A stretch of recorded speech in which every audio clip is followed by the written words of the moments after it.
There's a line in Garp that you say you can look at the arc of your life and find it interesting. That's what it's been for me. It's nice that it has been getting better and better. That's the only thing I pull out of it. I mean, that's nice that it keeps trying. And the fact that I'm offered these amazing things to keep doing stuff that keeps exploring different aspects, that's wonderful too.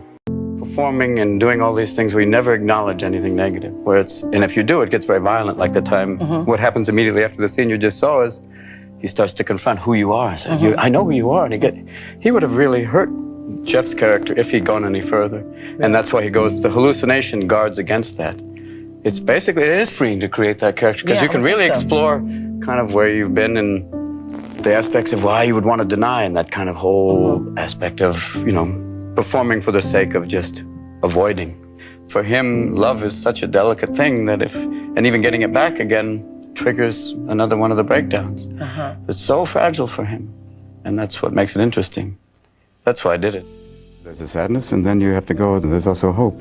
I mean, a sadness, it's always like, you wish they hadn't happened, but they did. And the purpose is to make you different. It's what they call a Buddhist gift. I would call it the ultimate Christian gift. It's that idea of you're back and you realize the thing that matters are others.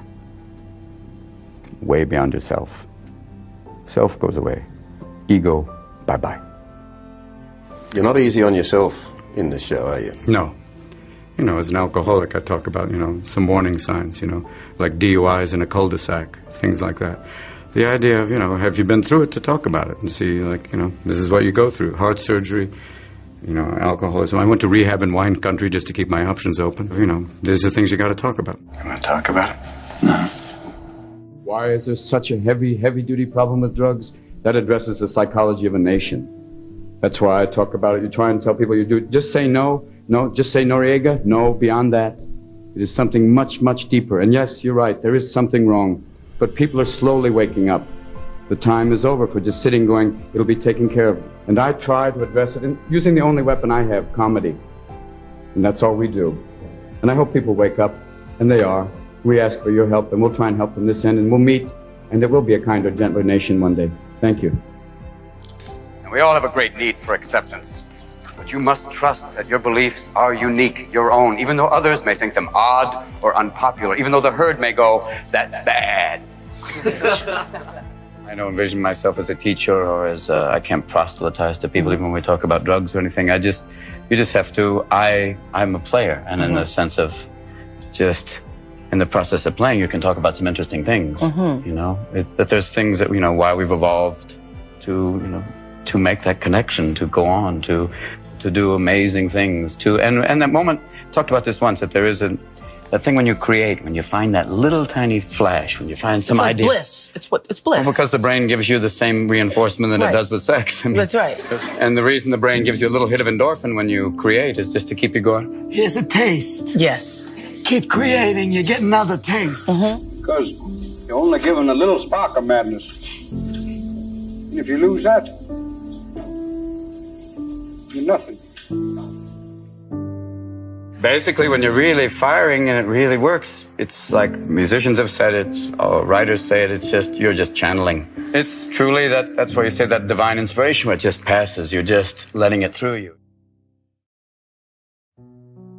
I just wanted to ask Robin real quick about what's his favorite type of movie in terms of ones that make social impacts or ones that are fun, loving, like Aladdin, for example. They both. I love doing both of them because I think in their own way they both have some effect. I remember people coming up after Aladdin and saying, it was such a great thing that they could sit with their kid and laugh as much as their child. That, I think, is a great thing. It's like, Sullivan's Travels, where you see people just having a wonderful time, especially in times like this. Why you do a movie is to learn, to expand yourself, to push yourself. It was like Peter Weir when I did Dead Poets Society. He said the power of silence, that he said, you don't have to do anything and make a point. Or the power of thought. You learn something and you make a movie, which is a double bill. Yeah, and you get paid. But if the truth is, if they knew it, I'd probably do it for much less. I don't know how much value I have in this universe, but I do know that I made a few people happier than they would have been without me. And as long as I know that, I'm as rich as I ever need to be. Some movies you do for money, and those are the dangerous ones. Old dogs, we'll talk later. The idea that you do those and you go, and you know why you're making them. It's a kid's comedy, you know it's going to be silly, and you know that's going to be up for grabs. But with something like World's Greatest Dad, it's like, no, you do it as a labor of love, and you do it with friends who you feel like you can do it with and say, hey, we're both in this together, and that's kind of wonderful. They're all done with this kind of love, you know, you commit to it and you go, whatever happens, I'm in, I'm proud of it.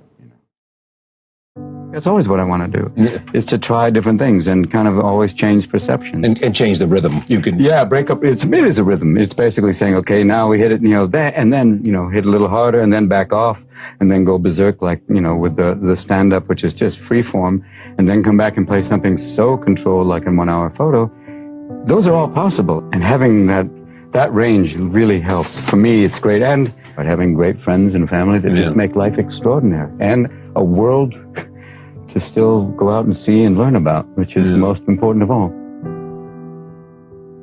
Just look at your own life and just realize what things are precious to you. That's what I did when I was doing it. I would come home and just realize how extraordinary that you have heaven in front of you. That idea that you have, look around and see the precious things, the connection with family, friends, the things and the people especially in your life. My kids are extraordinary. Did they go through rough times? Yeah, but you come out the other side and I go, God, they're so amazing. I'm so blessed. I would hope that there would be, if there was an afterlife, that would have the places that or at least a version of the places I've grown that I think are extraordinary here. Mountains, lakes, forests, beaches with perfect curl. But also, a place almost like Venice, where, there's times in Venice to me, I've been there when I just go, my God, what a glorious city. And even New York in spring, where you can go, there's times in every different place that you've been where you say, this is paradise, or this is extraordinary. I would hope that there'd be something like that. And most of all, I would hope you would come in contact with extraordinary people, like the ones I've met in life. The powerful play goes on, and you may contribute a verse. What will your verse be?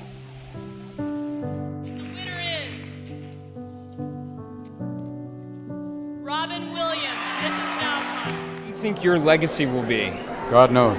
I don't know. They had a thing recently when they showed a clip of all the HBO specials I did, and it was like going, I'm still alive. Why are they doing this? I don't know what my legacy is that that I had a good time, and I think also that I've tried different things throughout my career, and I hope to keep doing that and to keep working with interesting people. Make your life spectacular. I know I did. Just keep going. Find that thing you love, because it's tough work. And my father gave me this advice when I said I wanted to be an actor. He said, have a backup profession like welding. But I think if you can find that thing that really gives you joy, that'll be it. Because for me, it's always been comedy and stand-up and acting too, because of exploring behavior. But it's tough work, and if you can get it, even better.